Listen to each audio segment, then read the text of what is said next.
Este assassino em série sequestrou uma garota, e ele está transferindo-a para algum lugar, na parte de trás de sua van vermelha. Em outro lugar, um velho reza para o Deus em busca de uma resposta. Ele quer saber se sua neta Cindy conseguiremos voltar para casa em segurança. Nesse instante, a van vermelha para bem em frente ao templo, onde o velho está localizado. A garota sequestrada que é Cindy vê o avô dela e tenta avisá-lo de sua presença. O velho não consegue ouvi-la, mesmo que ele ande aleatoriamente pelas ruas. Quando a garota o vê, ela bate com a cabeça com força no vidro da van para chamar a atenção do velho.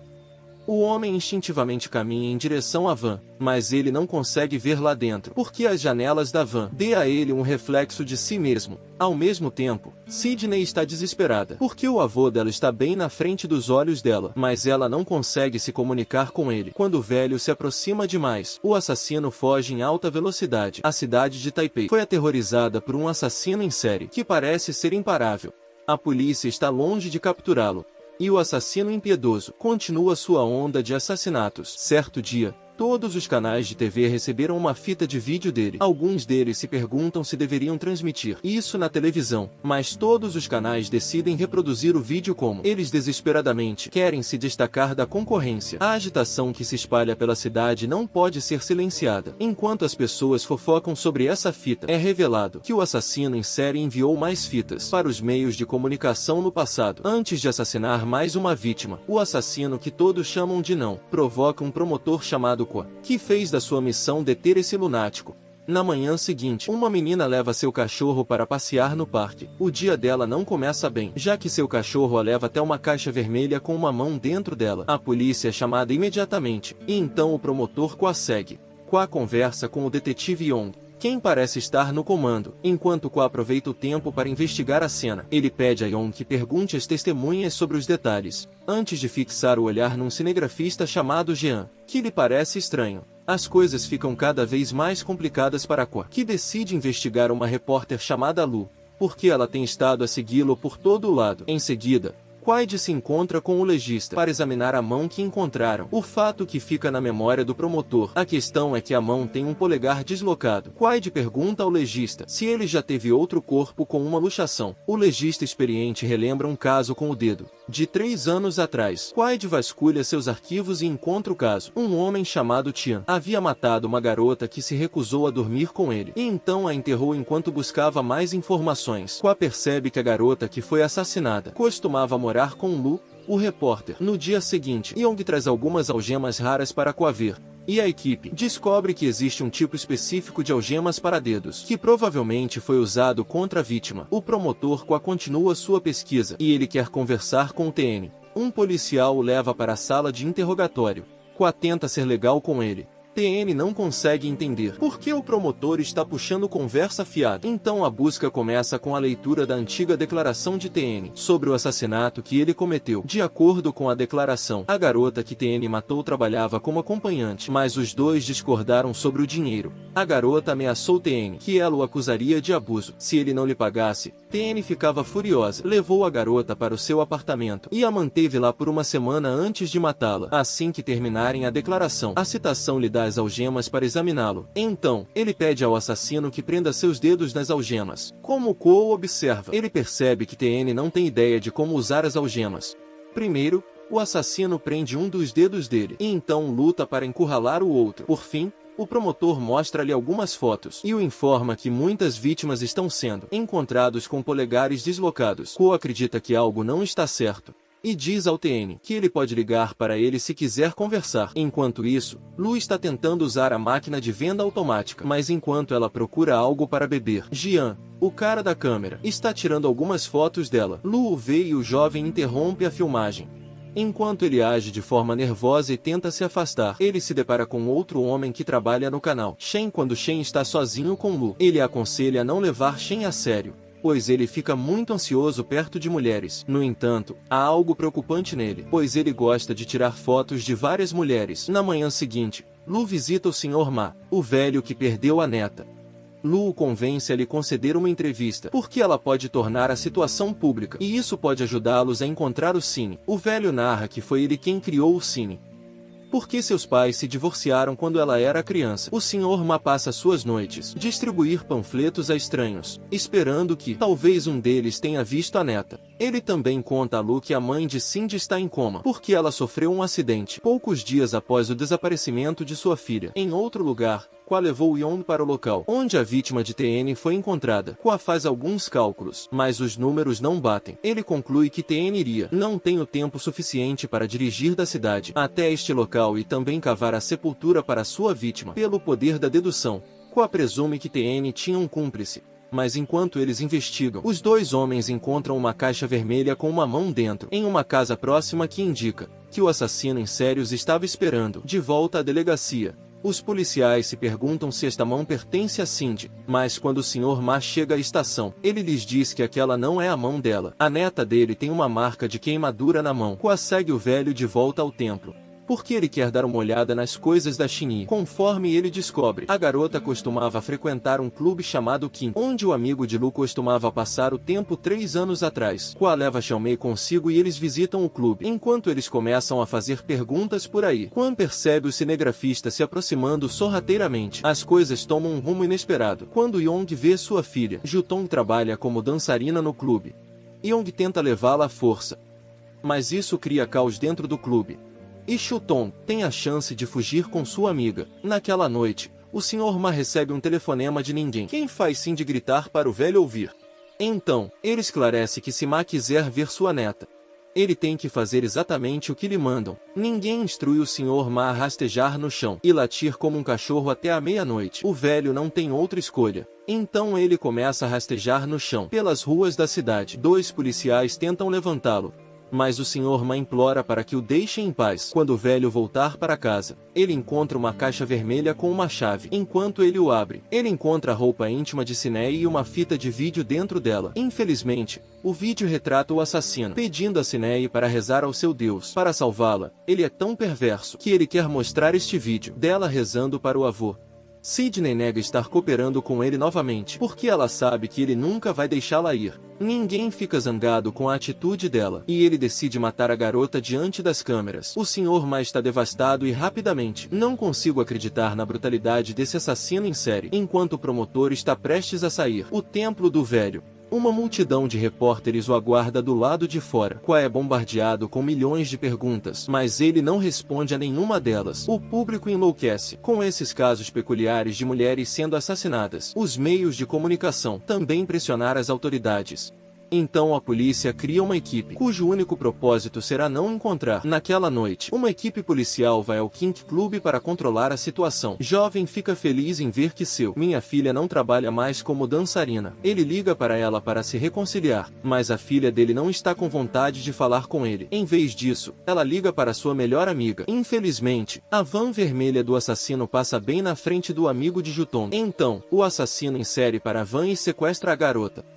Na manhã seguinte, Lu e seus colegas de trabalho são convocados para uma reunião pelo seu supervisor e uma das principais apresentadoras do canal Ishi. A chefe quer que sua equipe apresente ideias para que consigam atrair mais pessoas para o programa dela, e alguém recomenda agendar uma entrevista com o Sr. Ma. Ishi acredita que o velho não vai falar com ninguém, mas Lu diz que pode tentar porque o conhece. Em outros lugares, Ku está escrevendo com Yong, que está preocupado com seu relacionamento com sua filha. As palavras do policial trazem à tona algumas lembranças dolorosas. De volta à cabeça de Kwon, que se lembra de um momento desagradável que teve com seu pai no passado. Quando ele supera isso, ele tenta acalmar o jovem, contando-lhe que sua filha entenderá suas preocupações quando ela crescer. Então, os dois conversam com um dos amigos de Cindy, mas eles não descobrem nenhuma informação nova ou valiosa. Naquela noite, Ishi teve o Sr. Ma como convidado em seu programa, mas as coisas saem do controle. Quando ela começar a aceitar ligações de seus telespectadores, eles culpam o Sr. Ma por criar uma filha sem ética, já que ela costumava frequentar aquele clube fetichista. Após o show, Lu briga com Yushi, porque ela acredita que a apresentadora usou o Sr. Ma para aumentar a audiência do seu programa. Em breve, Sidney estará perto de um templo cristão. Como parece ser um assassino em série, passa bastante tempo conhecendo suas vítimas. Ele sabia um detalhe que nem a mãe sabia, que Sidney foi batizada cristã, mas ela nunca contou ao avô. Enquanto mais mulheres estão desaparecendo, o promotor tenta encontrar pistas, mas nada o leva a alguma coisa com credibilidade suficiente para desvendar o assassino em série. Ao mesmo tempo, Lu tenta fazer sua própria pesquisa e também ajudar Qua. Os dois se aproximaram um pouco mais um do outro, e Lu o visita na delegacia, só para lhe trazer alguns comprimidos de aspirina. No entanto, o momento deles é interrompido por Ruivei, um velho amigo de Qua, que também é professor de psicologia. Lu os deixa sozinhos, e Ruivei dá sua opinião ao promotor, dizendo que o assassino em série provavelmente considera seus assassinatos como suas criações. Após o breve encontro com seu amigo, Qua precisa se encontrar com os outros oficiais, porque uma caixa vermelha foi encontrada no carro de Young. Alguns detetives fotografam o interior da caixa, enquanto alguns outros policiais impedir que Young se aproxime da caixa. Isso deixa Young muito irritado, porque esta caixa pode ter algo a ver com a filha dele, mas é por isso, Qua não o quer perto da caixa, porque ele não tem certeza se Young está agindo como um detetive ou como um parente agora mesmo. Young dá um passo para trás e consegue se acalmar, pedindo desculpas a Qua por seu temperamento e pedindo-lhe permissão para fazer parte desta equipe. No entanto, a conversa é interrompida pelo outro detetive, quem os informa que alguém chamado Canal Perder e afirmou ser o assassino em série. Assim que o policial soube disso, eles invadem o canal de TV para falar com Jian, que por acaso é aquele quem atendeu ao chamado do assassino em série. Shin revela que esta não é a primeira vez. O assassino em série chamou de. A vez anterior foi quando Qua o viu com uma câmera de vídeo. Shin entra na sala dentro do clube e diz isso à equipe policial, que foi ele quem mandou Jin para o clube após a ligação telefônica, porque ele pensou que haveria alguma coisa. Vale a pena documentar, pois por enquanto, Jian gravou a ligação do assassino em série em uma fita, e ele toca para os jovens ouvirem. Ao que tudo indica, Noah sequestrou sua filha, e ele quer que o policial interceda pela vida de Jutong. Em rede nacional de televisão, Yang fica extremamente irritado, e ele chega a culpar Qua por não fazer seu trabalho corretamente. Quando ele sai para passear com seu colega policial Da, a van vermelha cruza bem atrás deles. O assassino em série quer provocá-los, então ele simplesmente estaciona atrás deles por alguns instantes. Quando os policiais se virarem e dê uma olhada na van, eles não fazem ideia de que Jutong está observando-os. Na parte de trás da van,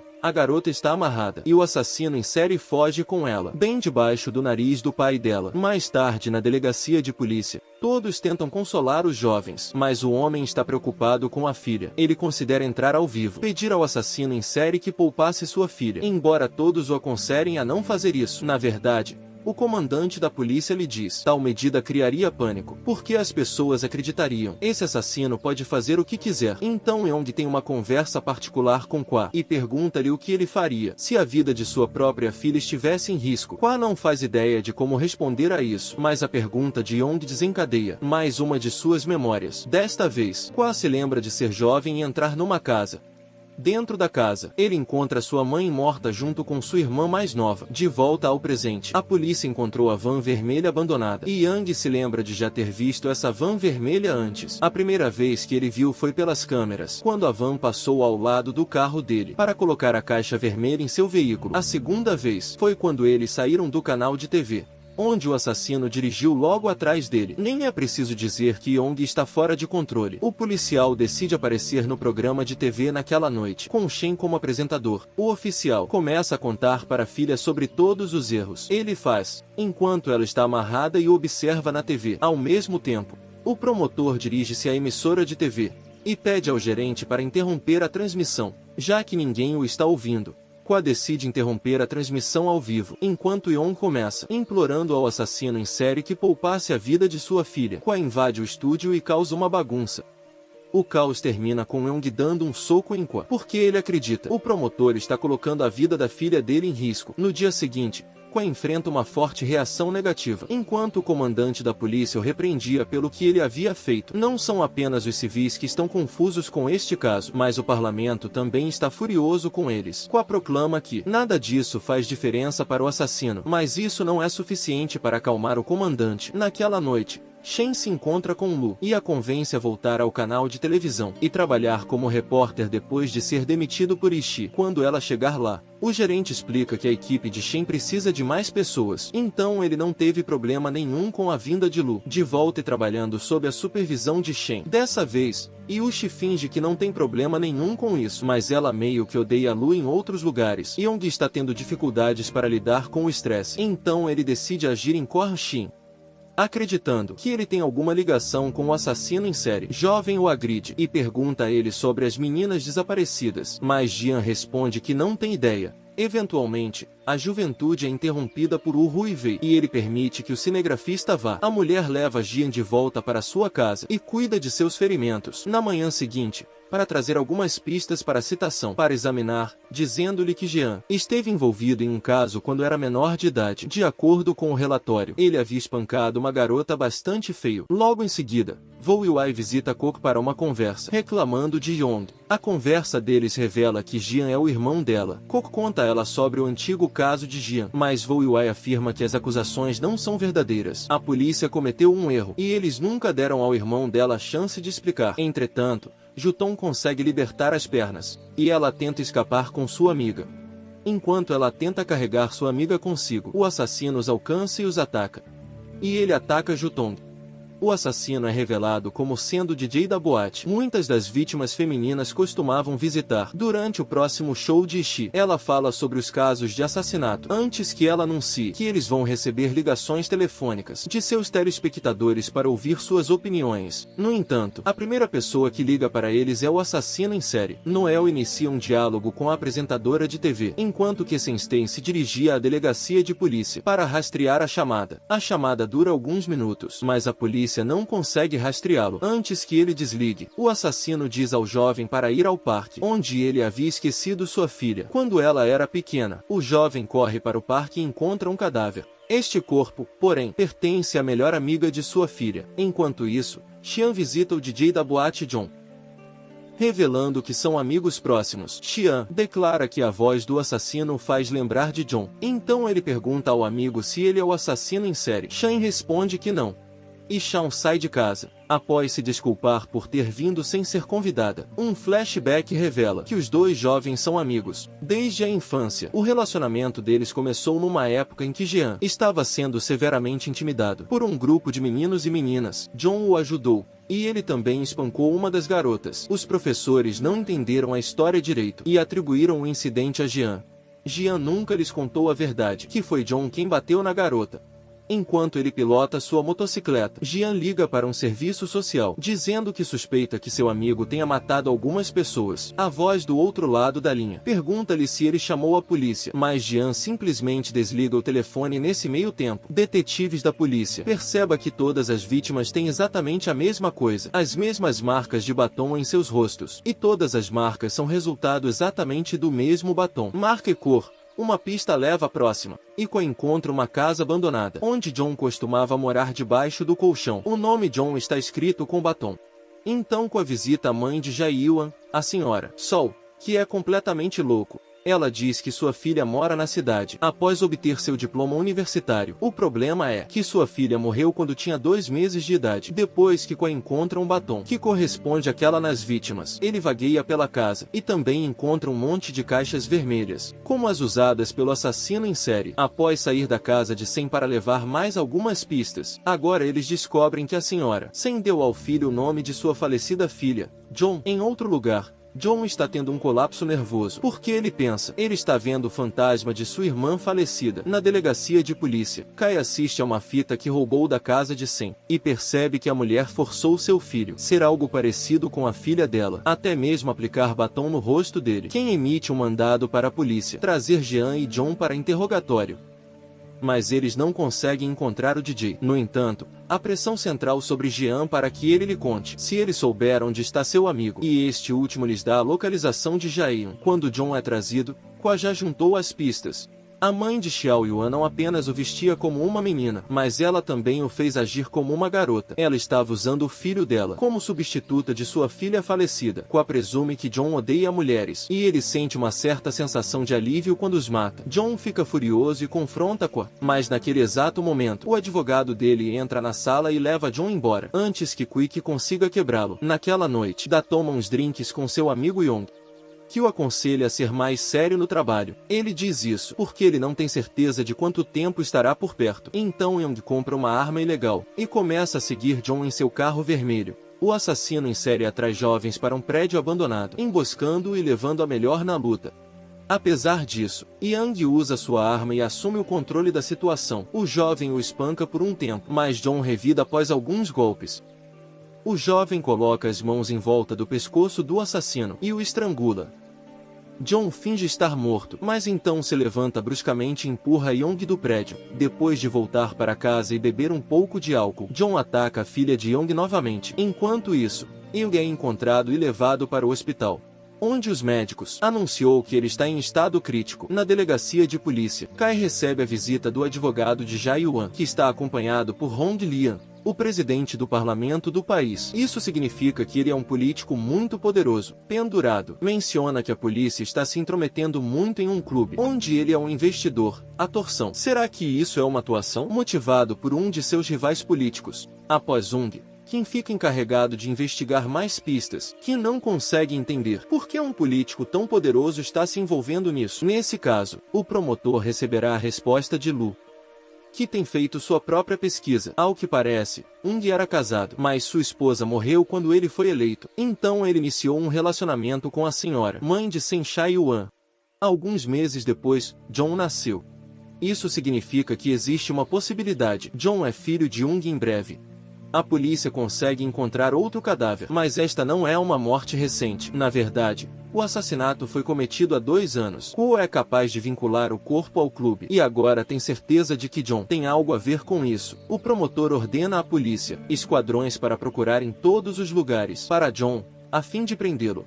Mas eles não conseguem encontrá-lo nesse meio tempo. Xian tenta encontrar seu amigo, porque ele quer ajudá-lo a se tornar uma pessoa melhor. Xian encontra John se preparando para uma viagem, e pergunta para onde ele vai. Os dois iniciam uma discussão, porque Xian quer convencer seu amigo a lhe contar a verdade sobre o que está acontecendo. E se ele for realmente um assassino em série? Por outro lado, John quer que Jian entre no carro com ele, para que eles possam ir naquele momento. Jian ouve uma voz feminina, gritos vindos de dentro do porta-malas. John o impede de abrir o porta-malas, mas Jian o empurra para o lado. John já está estressado e irritado, mas ele fica ainda mais irritado quando ele começa a ver o fantasma de sua irmã falecida. Ele pega uma pedra novamente, bate em Jian com isso e o coloca no banco de trás, enquanto John tenta escapar. Ele passa direto pelos veículos da polícia. Shin acorda e começa a conversar com seu amigo, porque ele quer convencê-lo a se entregarem. No entanto, John está completamente fora de controle, pois ele vê o fantasma de sua irmã em todos os lugares. Ele dirige loucamente enquanto grita para sua irmã morrer. Por fim, ele vê o fantasma dela parado na estrada, e ele tenta atropelá-la. Mas como não há ninguém lá, o carro cai de um penhasco. Mais tarde, a polícia encontrou o carro. Qua é informada de que John e Jian estão mortos.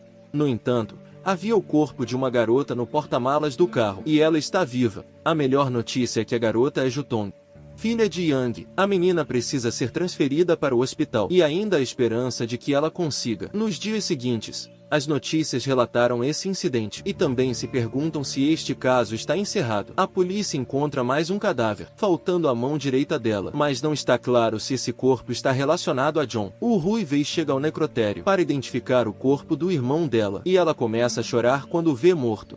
A notícia é que GN estava trabalhando com o assassino em série. Então, Wai pergunta ao promotor por que ele não dissipa a neblina. No entanto, a comissão de inquérito afirma que sua investigação ainda não está concluída. Ele não tem certeza se o irmão dela é um assassino ou não. Mais tarde, a polícia também visitou o apartamento dela, a fim de conduzir uma investigação sobre Jian.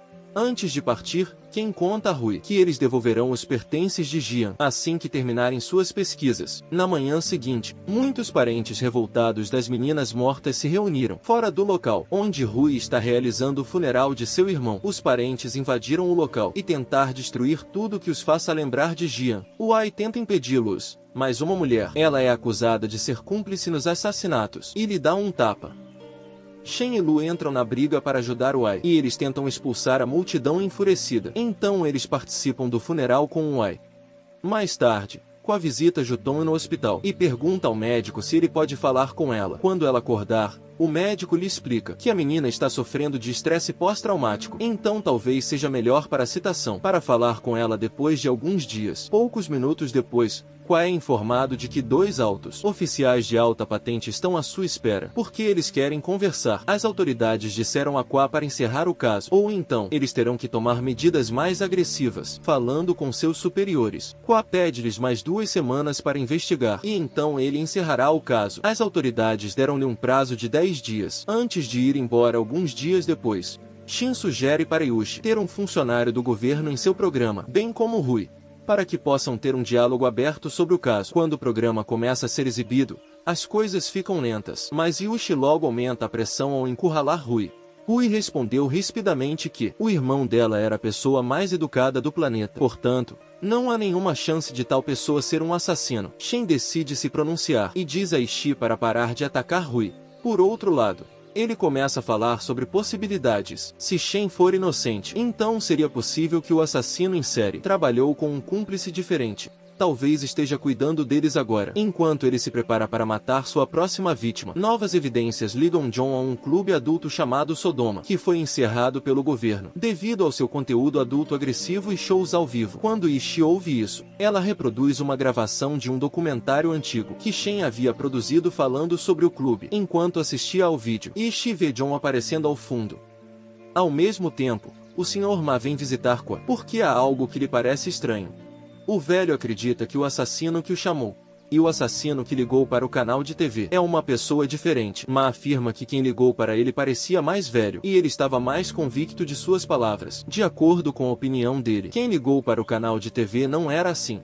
Um dia depois, Qua descobre que TN, o assassino do caso de 3 anos atrás, pediu para ver seu pai. Qua o visita e lhe diz que ele não pode fazer isso, mas ele tem algo a oferecer. TN pode contar a ele a verdade sobre John, e ele deixará de ser considerado um potencial jogador, antigo cúmplice dele. Se ele estiver dizendo a verdade, eles podem mudar a declaração dele, e ele será libertado porque ele não terá qualquer envolvimento com nenhum dos assassinatos. Enquanto que deixa TN pensar sobre isso, Shen chama um táxi. Mas o motorista de táxi não é uma pessoa qualquer. Ele é o tio Correndo que o criou depois que sua família foi assassinada por um cara a quem seu pai devia dinheiro. Quando Corren retorna à casa, ele chama Qua para sair do quarto para conseguir comida, assim que se virem cara a cara.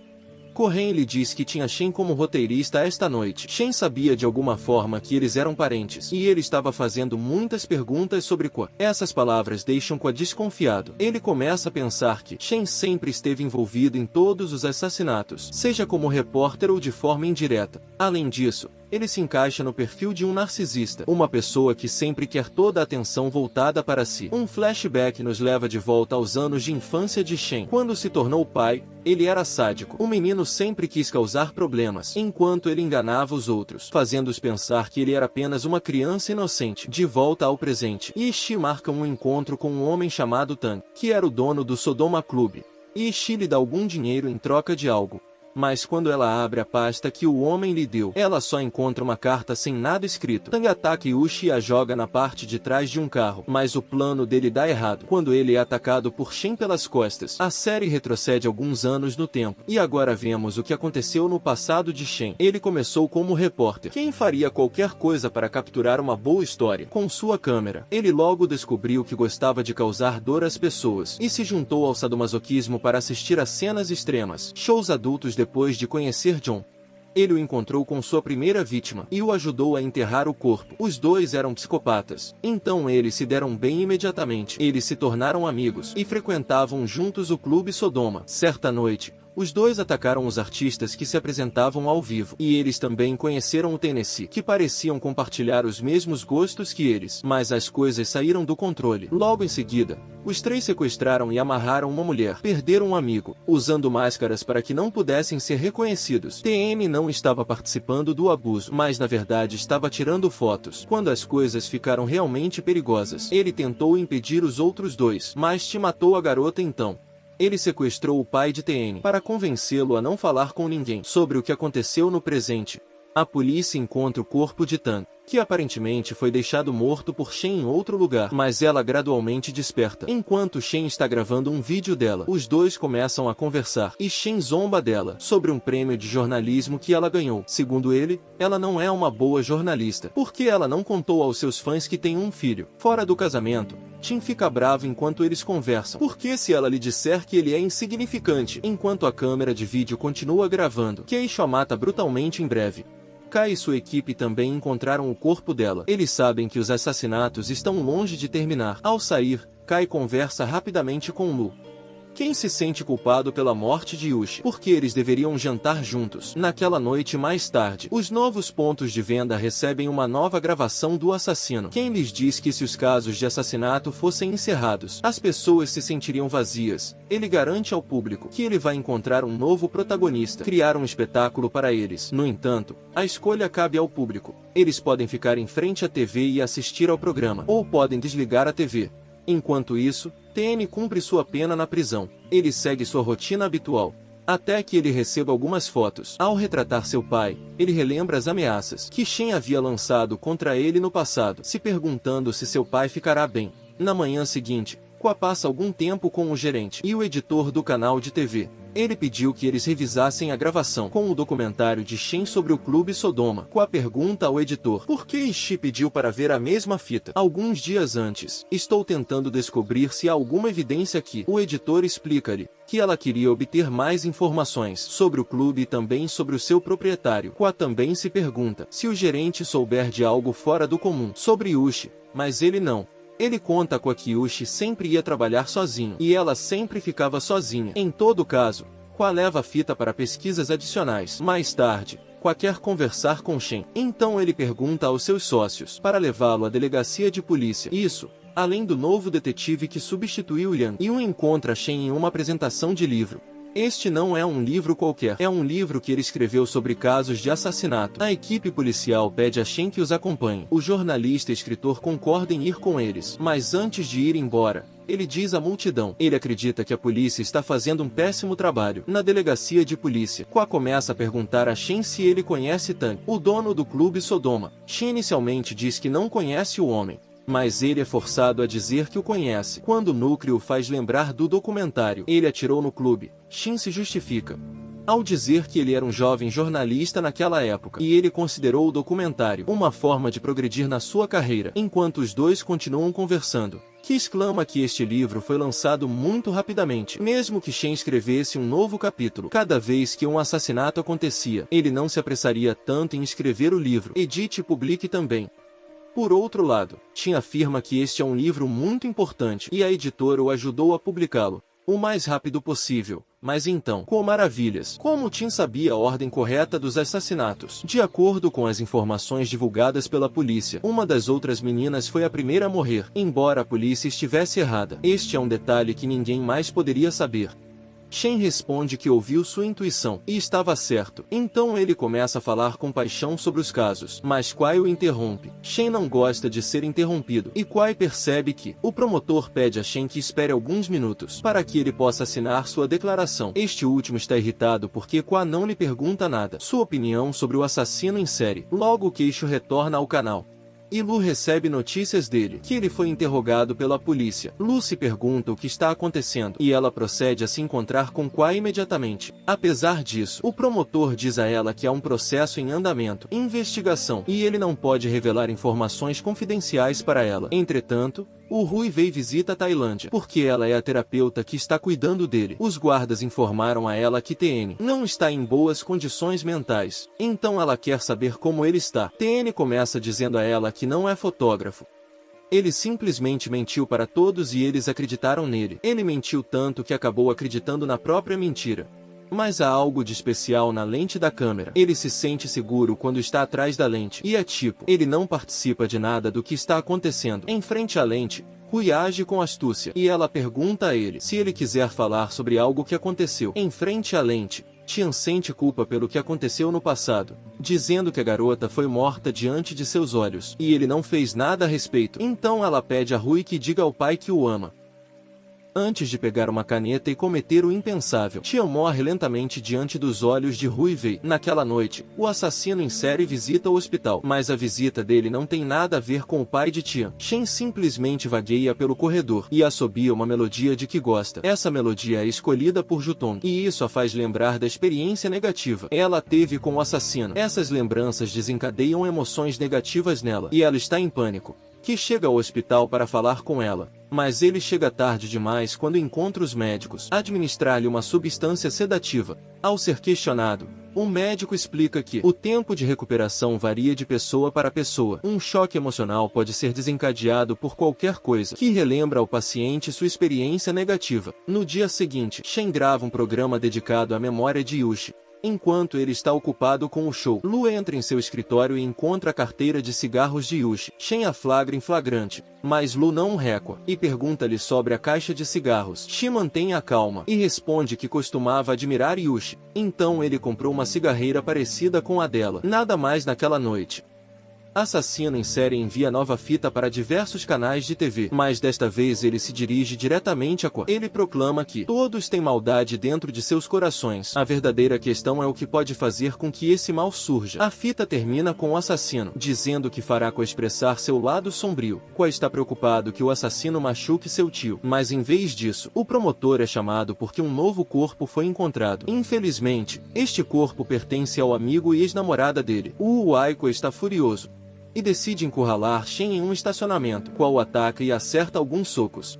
Mas então Shen começa a se esquivar de seus ataques. Enquanto lhe dizia que a morte de Rui era culpa dele, Shen diz que Rui já estava morto quando ele a expulsou do prédio. Quan desfere outro ataque e derrota Shen. Então o assassino em série começa a zombar de Kwa, enquanto lhe contava que havia esmagado a cabeça de Wei. Naquele momento, Kwa saca uma pistola e atira nele algumas vezes, com um sentimento de catarse. Poucos instantes depois, Kwa se afasta lentamente. Os amigos de Kwa da delegacia o encontram, aguardando pacientemente enquanto o mandado de prisão Kwa é acionado. Shen é levado para o hospital. Shen ainda está vivo, e ele faz uma declaração pública sobre o incidente, fingindo ser vítima das autoridades.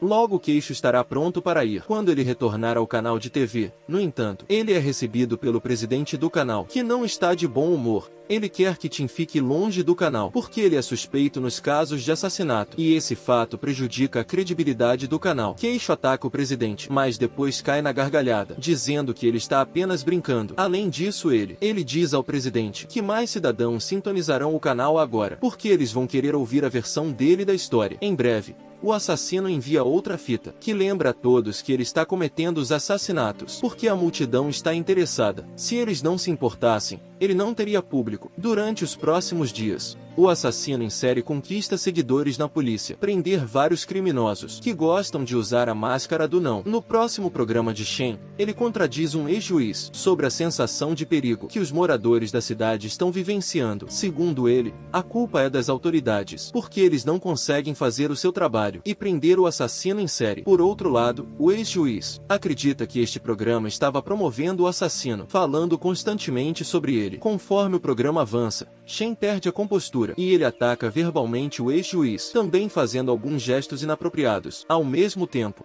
Kwa é atacado na prisão por alguns detentos que querem se vingar dele por colocá-los na prisão. Kwa é transferido para um hospital fora da prisão, e ele se lembra de uma visita que recebeu do Sr. Ma. Durante a conversa deles, Kwa pediu desculpas ao Sr. Ma por não ter conseguido capturar o assassino, mas a mãe lhe disse que ele fez tudo o que podia, mas expressou que acredita em Kwa, mesmo que ele esteja assustado no presente.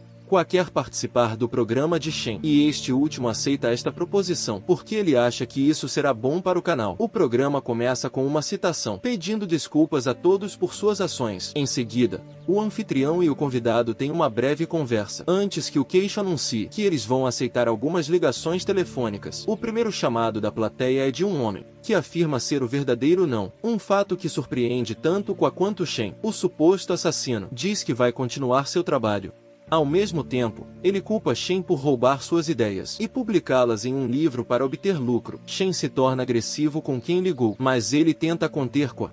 Quem diria que Shen é um egomaníaco? Dirige-se à pessoa que liga como se ela fosse o assassino. Ele diz que ele perdeu a sua vantagem. Os assassinatos que ele está cometendo não são uma obra de arte, como ele afirma, mas sim o resultado de sua raiva. Todos que matam podem ser agora. O que significa que a verdadeira Nell era uma pessoa insignificante. Isso é exatamente o que Shi havia dito a Shen antes que ele a matasse. Shen fica magoado com essas palavras e explode com Qua. Ele descreve todas as razões pelas quais acredita ser especial. No entanto, ele também confessa isso em rede nacional de televisão, que ele é um assassino em série, conforme for revelado. Isto foi uma armadilha armada por Qua desde o início. A polícia faz buscas no escritório de Shen em busca de provas. Antes de prendê-lo, Qua diz a ele que ele sempre será um ninguém, porque tudo que ele faz é matar. A fim de provar sua existência, Qua terá que retornar à prisão, mas todo o resto se encaixa perfeitamente. A polícia encontra mais provas na casa de Shen, e o assassino em série é condenado à prisão perpétua. Mas enquanto ele era levado para fora do tribunal, uma multidão mascarada se reuniu exigindo sua liberdade. Apesar disso,